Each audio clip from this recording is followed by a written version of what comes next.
Alright, everyone, let's get into the third Odyssey like I was saying we would do. Get straight in. I'm only going to be playing for an hour or so, not including the intro, obviously. Do apologies, it took a little bit longer than I was meaning to, as had the few things I had to do took a little bit longer, and my body just wasn't with me, guys. I'll be honest. I'll be straight up at the beginning of this video. My body wasn't having it. Now, if those of you who have not played Third Odyssey before, seen anything about this amazing mod, probably my single favorite mod, if not one of my single favorite, but probably my favorite mod, which I will quickly just throw into the chat, which means it should appear on the screen as well. So if you want to pause the video if you're on YouTube and type it in, or if you want to follow the link because you're in the stream, that's perfectly fine. If you want it posted again, I'll post it periodically, which is I'm happy with. Oh, 1 second. There we go. I'll post it on this side. There we go. Perfect. So yes, Third Odyssey is a storytelling mod that essentially tells the story of a third Odyssey of the Romans, where they are essentially fleeing Europe and becoming really powerful elsewhere again, you know, rebuilding themselves for a new rebirth, a rebirth of the phoenix that they once were. So obviously we start as in the normal 1444 start, and essentially there's a lot of events that go on that dictate how our journey to the new world changes, and how it affects our start, how it affects how we what supplies, the development, the goods we do. It affects quite a lot during these events, but there is obviously pros and cons, and it's just been updated to the newest, obviously the new well, not the newest EU4, it's just been updated to the current EU4, which I feel like it's going to go out of date soon. We do have obviously the thing Roman Flight, which when we click this we actually get it, but so I'll be reading most of the event, so this will be a slow first stream, because like I said, I apologize that I took longer than I was meant to. So we'll do the first hour, and then maybe Thursday or Friday this week I'll do another bit of this, play some more Euro Truck. These will be available on YouTube straight away, so if you do miss the streams or you're watching this on YouTube, don't worry, it will be up, obviously, as you see, it'll be up on YouTube. The VODs are always available on Twitch until they disappear, and I put them under sub access because I'm just going to upload them to YouTube, so then it just keeps it nice and easy then. But let us begin. Welcome to the Third Odyssey. The Emperor of Rome looks upon his realm and despairs. To the east lie the lands of the hostile Turks, successors to the Arabs that battered Anatolia in times long past. To the west lie the Serbs and Hungarians, ever eager to carve up the pieces of a dying empire and expand their own dominion. The Varna Crusaders have been butchered. The legions of Rome once conquered the known world, but that was long ago. Welcome back, Subrukun. A lesser man might quail at these truths, but Ionis and his brother Constantinios are not lesser men. While delving into the depths of the Imperial Library for anything that might deliver them from destruction, the brothers located a hidden cache of information left behind by the exalted former Emperor Alexios Komnenos. The cache contained detailed schematics of drones retrofitted with deep-sea capabilities of the ancient Roman vessels that plied the treacherous seas between the coasts of Hispania and the land of the Celts in ages past, and was intended for a trading expedition to the Varangian Vinland that never materialized. With them, the two brothers were able to scheme up a plan to hastily retrofit the remnants of the Imperial fleet, the designs, reinforced with modern construction techniques, and flee west in a new odyssey, just as Ionis fled Troy 3,000 years ago. So, the other three brothers will have to stay behind. I don't see why they have to stay behind, but that's okay. We lose Athens. The first event is Book and Fire. The Emperor has been approached by his close confidant, Georgios Safrantes, who argues that we should take with us that this made us respected. Okay, that which made us respected in ages past, our learning. The most important books and scrolls, including manuscripts detailing the construction process for the truly ocean-worthy vessels, should be collected into a library and given a place in the fleet. In addition, a German engineer named Johannes Grandert Grandelt was able to recreate Greek fire on a limited scale based on the scrolls stored in a hidden cache in the Imperial Library, and is requesting that space on the fleet be allotted to storing the substance and the ingredients used to make it. Such endeavors would be expensive and cost precious space, but they might be worth it. So that is the first couple of events. The beginning of the game, like I said, is very, very slow because of all the events that are going on, and you may want to look around. The only thing I'd say doing is open up your windows if you like all these open, or if you like them closed, then just keep playing. You're not going to need diplomacy and all this other fancy bohangle stuff until later on. There's the first event. The next event, the Silk of the Empire. The Emperor Ionis' cousin, Theolopolis Palaiologos, a mathematician, grammarist, and second in line for the throne behind the Emperor's brother, Constantinos, has requested that the vast silk reserve of the Roman Empire and the resources required to produce it be collected into our westbound fleet. Silk, he says, has long been the garments of royalty and empire, and would make a fine luxury trade good as well. Such would cost us precious space, though, and we may need all the people and supplies we can get, or at the very least, he requests that if we do not take the silk along, and we instead destroy it, to prevent the Ottoman Sultanate from discovering the production methods. Add it to the list. The fate of the Morean desperate. One final question remains in regard to our holdings. While we resigned to Constantinople falling to the Turks, we can still decide the fate of our southern holdings, the Republic of Venice. The southern holdings. The Republic of Venice is attempting to build an empire in the eastern Mediterranean, and they would be grateful for a hold over the strong defensive position of the southern highlands. A delegation from the Republic of Genoa, headed by a certain Archbishop Leonard of Chios, has expressed a desire to increase the economic penetration of the Aegean and Black Sea, something that could be easily accomplished by selling the despotate of Morea to the Genoa. Finally, we could grant direct independence to the Morean desperate under a leadership of the Emperor's brother, Theodoros. We could do that. We could do this. We could do that. They're all decent choices. But I am going to sell them to the Genoese. I would like some more troops when we land. So, Theodoros II is still going to take over. It's just he's going to be a vassal state to Genoa. So, Palaiologos dynasty will hopefully reign supreme over here. The next event is the Venetian captains. A pair of Venetian captains who sold their vessels for usage on the journey have recently approached the Emperor and his advisors, stating that to cross the Atlantic Ocean, the Romans would need more than just a fleet of galleasses and small caravels. One of the merchant captains, Gabriel Chavesino, that guy, has requested a portion of our rapidly dwindling treasure be set aside to purchase the latest in Italian and Portuguese ship designs to replace the less seaworthy ships in the Roman Navy, as well as to hire expert Mediterranean navigators and sailors, and to retrofit old designs with modern weapons. And here we go. This is the most important event in the entire game. Literally. Like, it literally sets up whether or not your beginning game is going to be fraught with issues, or very simple, but you then have to work harder to get other things. So essentially, all the decisions we've been given by the Venetian captains, there is a way to get them later. I'm going to spoil that for you. I apologize.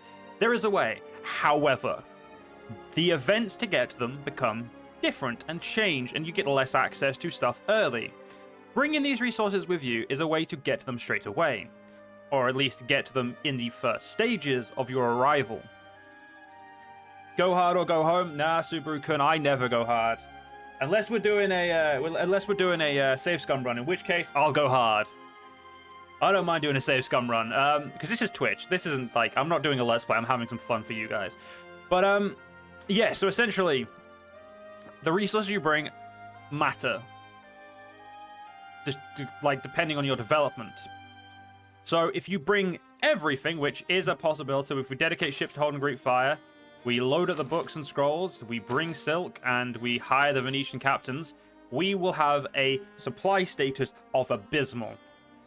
I have tried this. It is not fun. At least for me. Like, if I was trying to be super, oh, look at me, I'm cool, I could do it. I don't play EU4 either. I play EU4 in a very, careful manner. Well, chill manner, more accurately. So, at the moment, we are, like, doing fine. Now, there is obviously a way you could cheat, give yourself some gold, and probably still have a supply status as plentiful.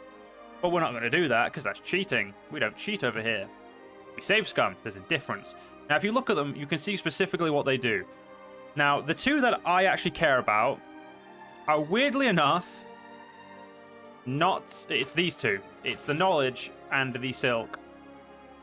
Because they're extremely useful. Now, silk, you can argue that you can get it late. You can get it pretty quickly later. I still prefer to keep it ready, like, you know, sooner. But what I will do is I will, essentially, you can choose. It's easy to choose. I do think that the Venetian captains and their cannons are very good. But I don't want scarce. So what do we leave behind? Do we leave behind the books or the silk, chat? I am leaning towards the silk. Because who needs an economy when you're too busy stabbing natives? And silk, out of all of these, silk is the easiest to get quickly. Outside of not having it.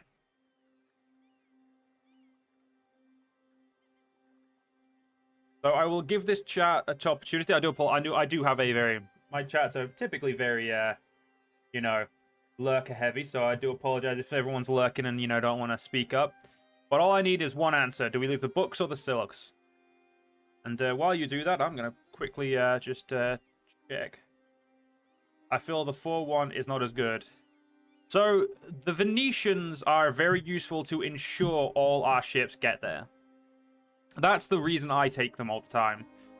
Is because they're very useful. They're essentially guaranteeing we get some people there. But if you're saying not the 4th one, then we're just going to go with the books and silk.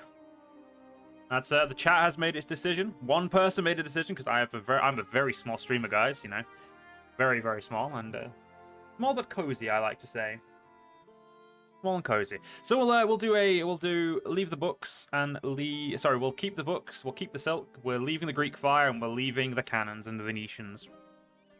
We die. It's Subaru-kun's fault. Just saying. Set sail. Rebels and exiles. An Ottoman prince, born here in exile after his grandfather's defeat in a failed attempt for the Ottoman throne, has heard of our plans to quit the city of the world's desire and sail to Vinland. The man, Orhan Kelby, was never returned to the Ottoman Empire on the implied threat of execution for his grandfather's crimes. Needless to say, he fears such a punishment at the hands of his cousin Mehmed, and has requested that a ship be allocated to him in his regiment of retainers. In return, he promised to train the Roman army, such as it is, in the advanced tactics of the feared Janissary Corps, and also offers his personal service as a general in Roman service. In addition, a former Ottoman officer named Gergi Castori, called Skanderberg, has rebelled from the Turkish service and traveled to the city in search of support. He has also learned of our impending flight and requested that some of his people be allowed to board. Unfortunately, there's only enough room to space let on our transports for one group. Either Skanderberg or Orhan Selby must stay behind in the Doom City. Both of men have promised to not share our plans to the enemies, whatever they say. So we could get Skanderberg and his Albanians, or we could get Turkish Janissaries. Both of these are really good options. There is literally no reason not to take either of them. They are both actually really good. The Janissaries give you really good they give us some really good early armies, and they give us some good stuff I'm not going to really explain too much yet. We'll explain later. But Skanderberg gives us a really fucking strong general and something extra, which again I'm not going to go too deep into. But last time I played this, I did do this. So I'm going to keep going with it. Let Skanderberg come. The reason I'm doing it is because of the type of playstyle I'm going for. It only makes sense to do so. Granadan Pirates. So this is the reason why I take things with me. We can either pay them, lose money, or hoist the colors, run out the guns, and lose soldiers. But let's read the event first. Hearing of the approach of our fleet, a large Grenadian force drew up near the gates of Heracles to force us to pay for safe passage. Enticed by the promise of loot, a contingent from Morocco also sailed in support of the Grenadian fleet. We could pay the toll, or we could force the strait to a sea battle. We might still take losses, but the Roman Navy is still one of the best in the Mediterranean. We're going to pay them. It's the safe option. The Portuguese wish to strike a deal.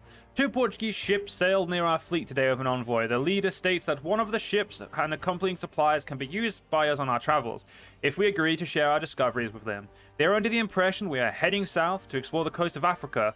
One of our advisors suggests that we use this opportunity to trick the nations of Europe, making them believe that we were caught up in a series of increasingly treacherous storms filled with sea monsters and others, and that our last act was to inform them. That way, it might take some generations before their curiosity returns.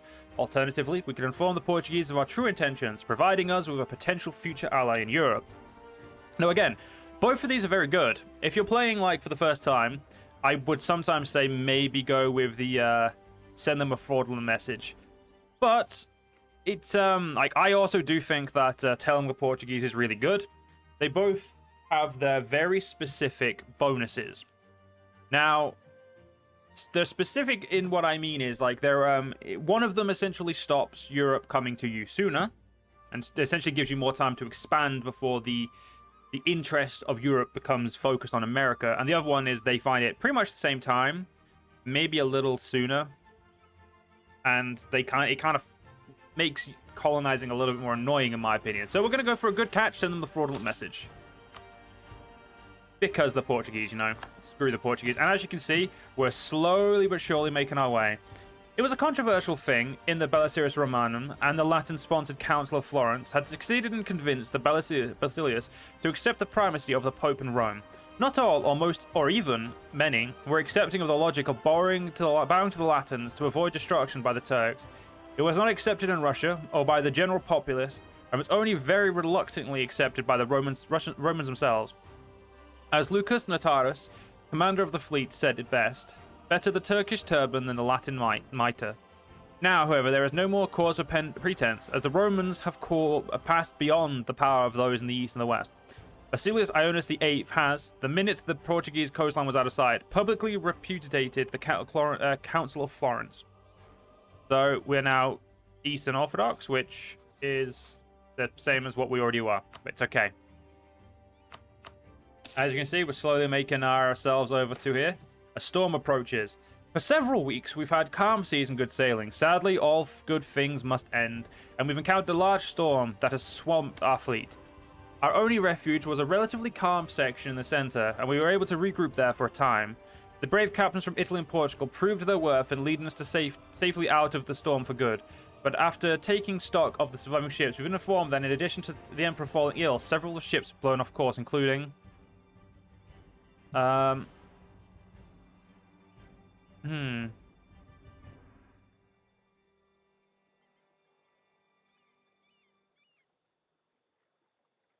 going to say take one of our supply ships for a change. After surviving the Great Storm, a number of crew throughout the fleet became stricken with severe tuberculosis. Despite the best efforts of our greatest physicians, Emperor Ionas VIII also fell victim to the disease. While some say that it is just an unfortunate tragedy, others say that it was divine punishment for fleeing Constantinople in its darkest hour. Regardless, Ionas VIII's brother, Constantius, has been crowned emperor and will finish what his brother has started.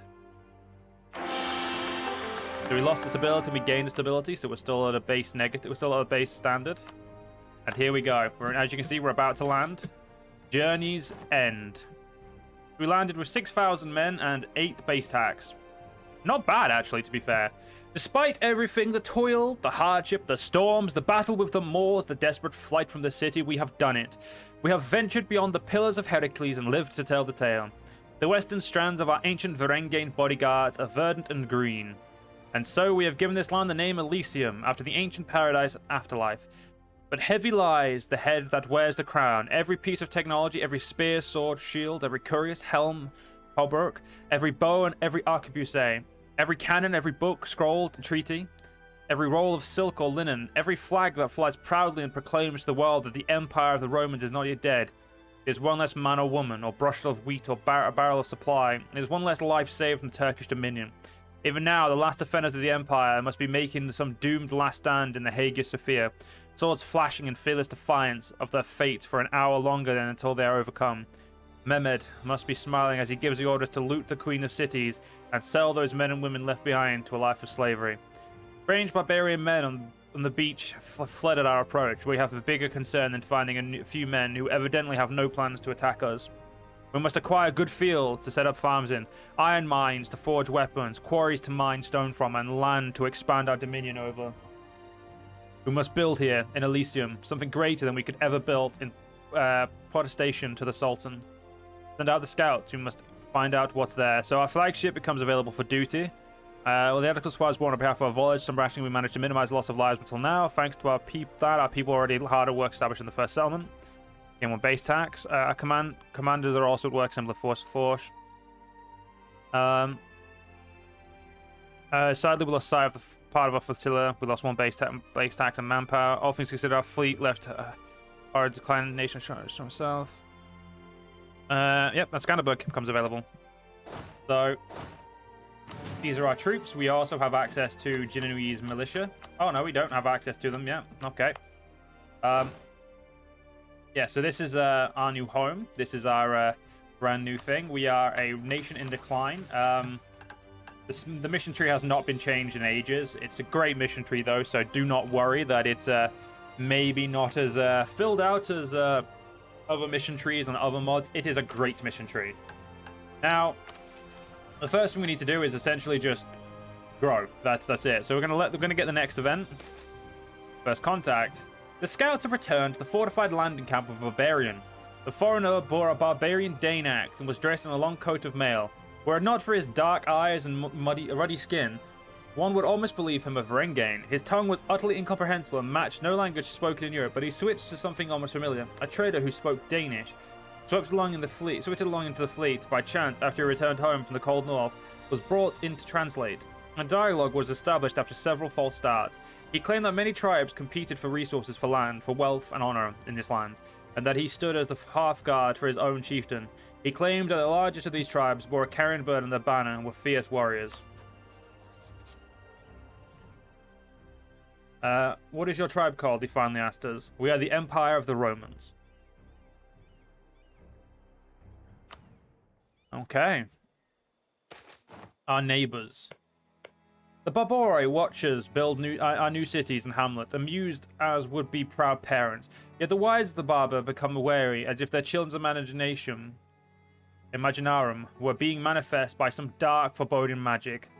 Stygian scratches upon barks and hides parchment scraps have become flesh in the hands of our brilliant engineers and builders.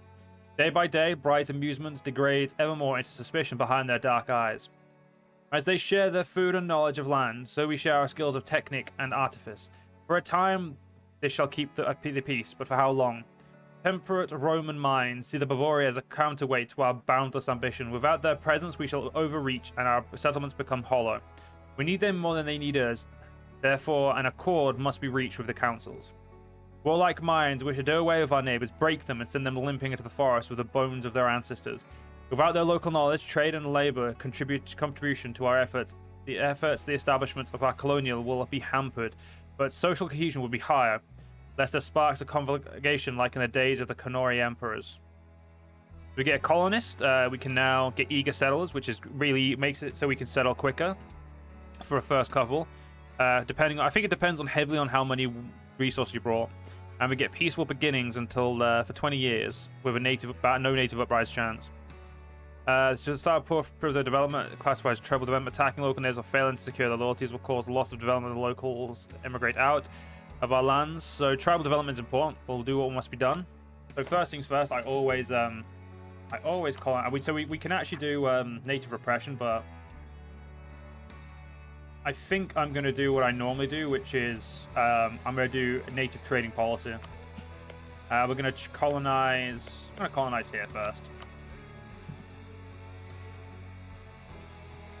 I like to be able to see everyone.